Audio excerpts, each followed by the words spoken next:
Why do we spend so much money on Israel? Over my decades of military service, as the Deputy Commander of the United States European Command, and now as a security advisor, I've often heard people make this complaint. The truth is, we don't spend enough. We should spend more, and for purely selfish reasons. Every dollar we spend on Israel is a dollar spent, in effect, in our own defense. As a value proposition, it's all in America's favor. Let me explain, but before I do, let me just say this. I can easily defend why America supports Israel on moral grounds alone. I've been there on numerous occasions. It's a good and decent country. Given the neighborhood it lives in, I find that both remarkable and admirable. But I will make this argument solely on the basis of America's security. Our partnership with Israel is unique. Unlike most of our current treaty alliances, say with South Korea, our ties with Jerusalem are not premised on American troops serving as tripwires on Israel's front lines.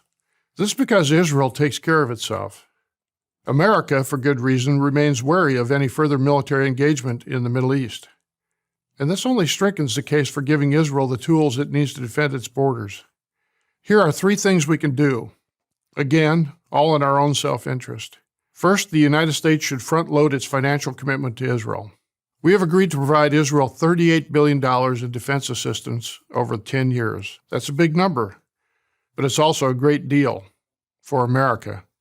In addition to giving Israel the financial wherewithal to purchase the weapons it needs, it also benefits the American economy. Under the agreement, Israel must spend these funds on U.S. products, and it's happy to do so. Without adding a cent to the total, the United States should front-load this assistance to reflect the changing strategic situation in the Middle East, specifically the rising danger presented by Iran and its proxies, Hezbollah and Hamas. An accelerated timetable would allow Israel to acquire critical capabilities like more F-35 attack squadrons, more refueling tankers, and more precision munitions. It will need this hardware to defend itself in American interest against those persistent and growing threats. Second, the United States should enhance our alliance with Israel. It may surprise you to know that the United States does not have a defense treaty with this essential ally. Lots of agreements, but no treaty. We should. Why is this important?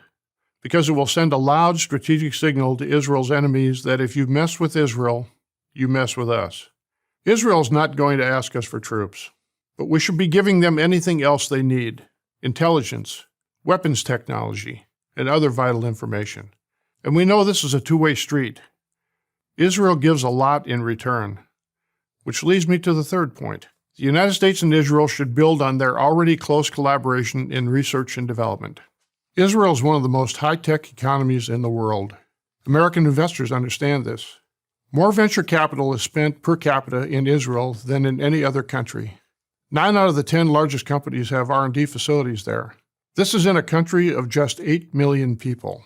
When we sell them military gear, they adapt it to their own special needs. The American military, in turn, benefits from these innovations, especially in the area of desert warfare. Indeed, President Obama's Defense Secretary, Ashton Carter, made this point. There's no question that American lives have been saved by Israeli technology.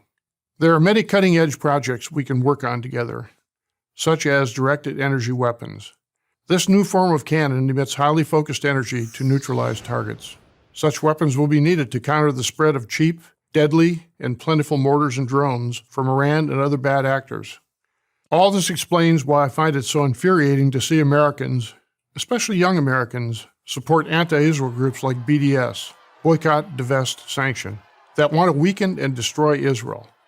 Putting aside the perverse logic of these groups that we should punish a free and open democracy, it's self-destructive.